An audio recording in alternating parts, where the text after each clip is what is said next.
my wife is doing something that's now being called into question again. More and more people are doing it. TikTok started it, and more people are taping their mouths closed at night. And I just saw another doctor saying, be careful doing this. This is a bad idea. This is a bad idea, they say. But the guy on TikTok, and we have a spokesperson saying now that this might be okay for you as long as you use the right kind of tape. I tape my mouth shut every night before I go to sleep. I'm using mouth strips that are actually made for this, but a lot of people can use a gentle paper medical tape that will work, but you do not want to use duct tape as it can harm the lips. And here is how you apply it. The goal is to breathe through your nose while you're asleep versus your mouth. This is going to help your oral health. It's going to help your sleep. It's going to help dry mouth, snoring, because you are humidifying and moisturizing the air. Is that all we needed, Biggie, was to tape our mouths shut instead of getting these CPAP No, machines? because I feel like we would have there's still the risk of like choking on your own tongue type stuff, right? I guess. Isn't the idea that people breathe through their mouths because they're not getting enough air through their nose? His thing was it stops, it improves your snoring, it stops bad breath, it clears up your allergies. Sleeping with your mouth open is never a good idea, he says. And he says make sure you use a porous tape, which is what my wife does. I have to tell you, she's sleeping a lot better. Yeah, but your mouth needs to be open if you need that extra air. But it's compensating. Your body's compensating. Well, she says, and I have maybe to. It's not. Maybe because there's no other option. You have to go through your nose. It has to go through your nose. Yeah. You know, with the CPAP machine, when I first put it on, now I'm a nose only. Biggie's full face. Full face, full face. It's not to be shamed. But I'm nose only. And they told me when I got it, now breathe through, because it's just pumping air up your nose. And they said, breathe through your nose and then also out through your nose, which at first I thought, how? There's air going up your nose. How can I breathe out through it? But it's done. That's how you do it. You know, you just go, everything's through the nose and it keeps your mouth shut. Well, my wife tried it. I thought it was crazy. But now she tapes up every night? She tapes up every night. We give each other a little kiss, then put our devices on.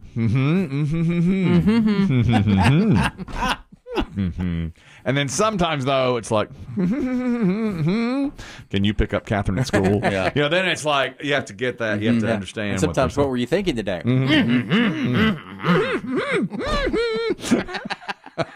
Wow. Boy, that should scare you. There's a lot of that. But she uses a porous tape, as he is describing, never a duct tape. I think the first TikToker said put duct tape or electrical tape. Yeah, don't ever do that. It causes problems with your lips. But I have to say, now, and I was skeptical, but she's sleeping more soundly. She says she feels a lot better. She's getting more sleep. I guess your mouth opens and causes problems. I don't know, but in this case, she has done it, and it sure works. When I went to a sleep study, the reason I'm full face is because they said your mouth falls open when you sleep, so you have to have a full face mask. So they wanted your mouth to stay closed. Yes, but it did not when I was sleeping. Right. So they said, because, see, they said with just the nose, the air would go in and go right back out my mouth. So that's why they said you got to have something on your face, full face. Sometimes I fall asleep on the couch, sitting up. That's different, sitting up. Completely. But my mouth will fall off, and then I'll suck a little saliva down the wrong... Yeah. That's the worst. That's an awful thing. Start coughing. I do that too much. I really do. Yeah, I start coughing and like I'm choking on my own spit. What a terrible way to go. You know, it probably is. If that's the way it winds up ending for you, you know, you choke. But you're on sitting up, and you're not CPAP'd. I mean, that's what your No. body's used to now. It's used to having air. That's right. I'm sitting up and not CPAP'd. And when I first got the CPAP machine, he said, even if you take a nap, wear it. You know, use it. But I don't now. I fall asleep. But I'm sitting there watching TV, and I nod off for a half hour. They need a version for the chaise. You know, they do. They need a little living room, little quickie option. There's so many different things now, though, that don't have to be a CPAP. Yeah, the implants and all that stuff. Which What do you hear about those? Anything better? I've heard good things. That thing that you put under your shoulder blade. Yeah, collarbone, right in that area, right, like in the chest area. Yeah. That. What does it do? It triggers something to keep your mouth shut. Yeah, we just do it with tape. No, I think it triggers something to keep your, whatever happens in the back of your throat, which closes the airway, it keeps it open. Your epiglottis? Okay. Something like that. The epiglottis is over the esophagus. Okay. But your mouth falls open and it gives you problems in the throat. Might be evil. I don't know. I'd worry, though, about the thing malfunctioning and then I have to do emergency surgery on myself. Yeah. Cut it open and rip it out because suddenly it's making me be like, Yeah. Then you're in like a Stallone movie where you have to cut it cut it out. Yeah. Cut it. You've seen that before. Cut it out. Those moves in movies where you take a butter knife or something and cut it out. I wonder how long it's good for. Steak knife. 10 years, I heard. Really? And then you have to go back and get it tweaked. Oh. But otherwise, and I say it's a fairly simple procedure where they put it under there. I actually half considered it, but I like my CPAP. The CPAP works pretty well for me. You're happy with what you like. I like mine. There are mouthpieces people wear now. Dentists give out mouthpieces, which help keep the mouth closed, I guess. And some of that's for people that grind their teeth. There's that, too. Yes. Yeah. That's how a lot of people get migraines, is they grind their teeth at night and they got headaches all day. I told my wife, go get a sleep study, this and that. She goes, I spend $3 on tape every year. You're welcome. This is my, I don't have to go buy a CPAP machine. I'm spending but that may not be the healthiest. I can only attest to what she tells me, and I do believe she's sleeping a lot more soundly. And I mean, I hear you, and doctors do say don't do it, but she has. You hear me, but you don't hear her, which is important. I don't hear her. You can sleep at night. Yeah, she's not snoring, I'll tell you that. As long as you're good waking up next to what appears to be a kidnap victim. Well, now if she was, you'd never know. Yeah. That's our goodbye. That's true. Yeah. If she's kidnapped and just blinking at me in the morning, I won't know. Love you, bye. That they've gotten to her in the night. If they got to her in the night, I would have no idea. Well, there's your out. Yeah. Not to think like that. There was tape over her mouth. Yeah, she's always got tape over her mouth. That's right. Yesterday, music in strange places was a topic on this program in garbage time. An airline, Southwest, gave all the folks on one of the flights from California to Hawaii ukuleles. Ugh. By the end of the segment, I was crying because they played ukulele for 6.5 hours, but then we played Somewhere Over the Rainbow by that dead guy. Just say it. The dead Hawaiian. The dead fat Hawaiian. The large Hawaiian who's now dead. And I mean, it makes me weep. I love that song. I got an email that said that poor man died before that song became anything. He didn't make a dime off that song. Is that right? Yep. And that song is so huge. It's in everything now. It was put in something which blew it up, and now it's in everything. Yeah. But he never made a dime off that. That's too bad. Isn't it at the end of that movie you like with Drew Barrymore and 50 First Dates? 50 First Dates, yeah, it is. Yeah. That may be the first time I heard it. Yeah. And it's great. Maybe that's not the first time it was played because he died a long time ago. I believe it was in an episode of ER. It was. I loved it then too. And a very pivotal episode, and that's where it took off. That's the 80s. No, it was in the late 90s. One of the main characters was dying. That was the late 90s, and he is leaving the show. It was Anthony Edwards was leaving the show after Spoiler. 10 years. Yeah, I hate to say. It may have been early 2000. The show started in 94, and he was probably on there 10 years. And they played it, and it was, that's the first time I heard it, and I was in tears then. Mm-hmm. Sir, please leave the Circuit City. There's more. If you're going to cry, we'd appreciate you doing it out in your car. But my cable's out. More music where you wouldn't expect it today. This is pretty, this to me was a lot of talent. There's a musician who had a leaky faucet, a dripping bathtub faucet, and he was able to create music around it. Just listen to what I'm talking about here. That's the drip right there. You hear the drip. And he started playing instruments to it.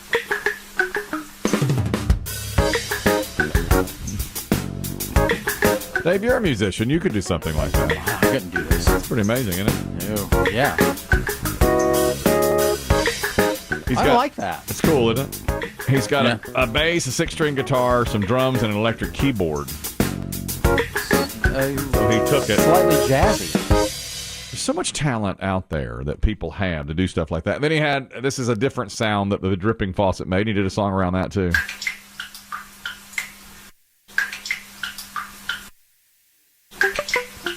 Same type thing.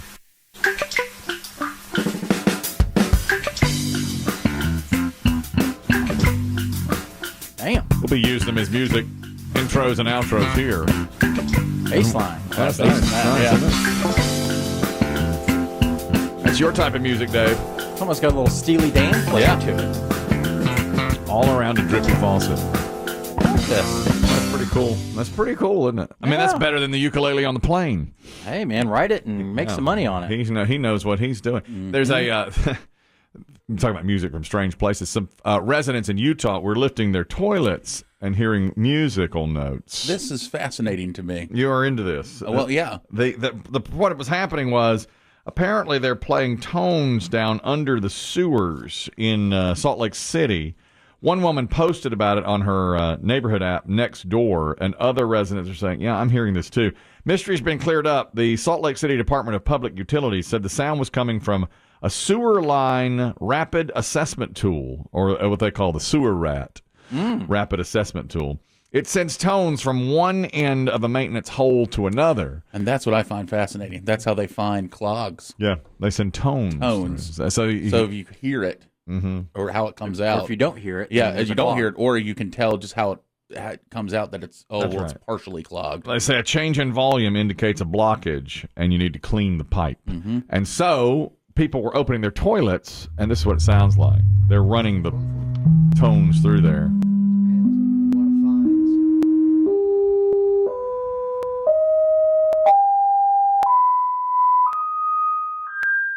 Makes my head hurt. This is the BBC. Yeah, and then they got it, but they did the whole thing. And so people were hearing it while they sat on the toilet. You can imagine. I'll make a song out of this. Yeah, you can imagine how that would feel if you're trying to... That's haunted. Would you be able to finish? Do a Tuesday? I got to stand up right now. Even if you didn't have to go, you'd get a Tuesday. It'd be very, very difficult. You know, Biggie told us when he got really clean and clean eating a few months ago when B.B. Shea filled in for such a long time, he would go Tuesday and not even know he had gone Tuesday. No, it was so clean. And, of course, they found the rest of us didn't know either. No, he had gone Tuesday, and he would stick his head in the toilet, and the employees would come by at his facility and say, my God, man. He's lost it.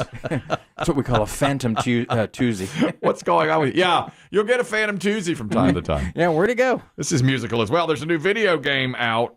Remember Guitar Hero many years ago? Oh, my God. We used to do a promotion around it here. Guitar Hero was popular at bars. You know how I suck fun from things? I did that one time, and I said, I don't know why this is fun. I don't get it. What's fun about this? I would try to play the guitar or sing or whatever, and people would say, you're not good at this. I just never knew why that was fun. Now there's something with trombones, apparently. Same type thing. It's called Trombone Champ, a new video game in the vein of Guitar Hero. Players play the trombone as they're playing popular music, and it's sweeping the internet, apparently, that people are doing this. This is You have to have a real trombone to do it? No, it's just like a game, but apparently I guess you just blow into something, but more it's humorous because nobody can do it well. Right, it's very difficult to do. Like, this is... It's the Lone Ranger. It tells you what notes to hit.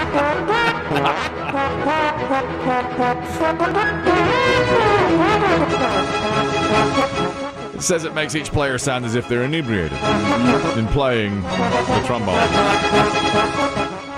You know, when I was interested in band, just for a minute, trombone was going to be my instrument.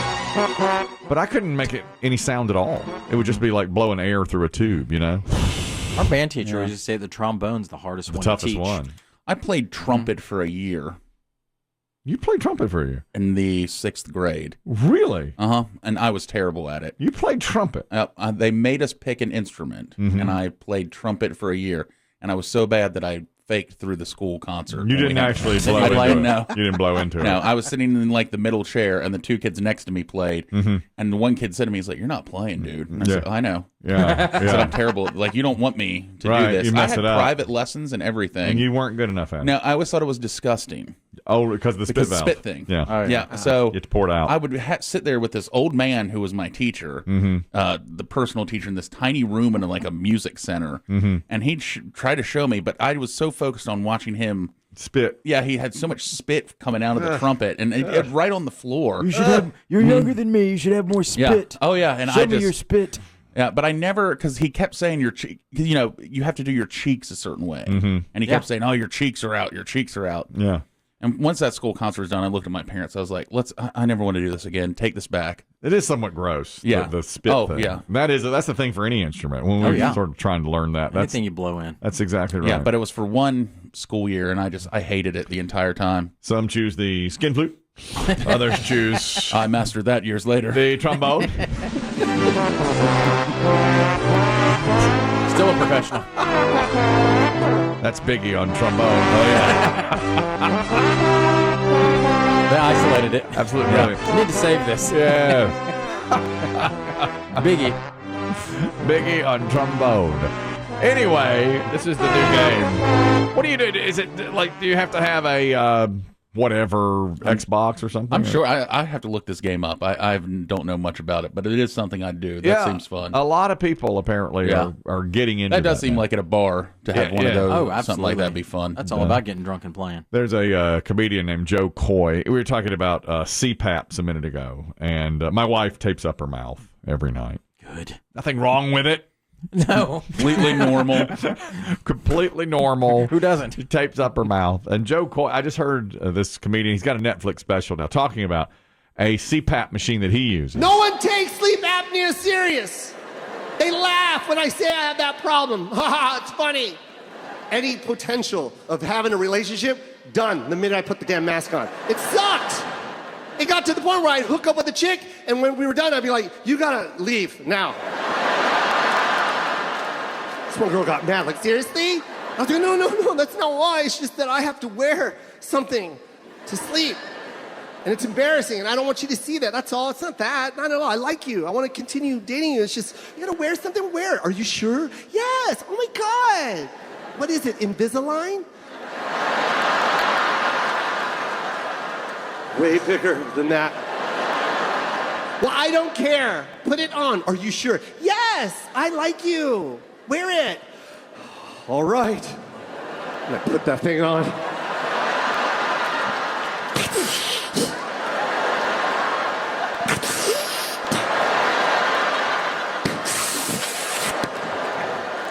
Wake up the next morning, bed empty.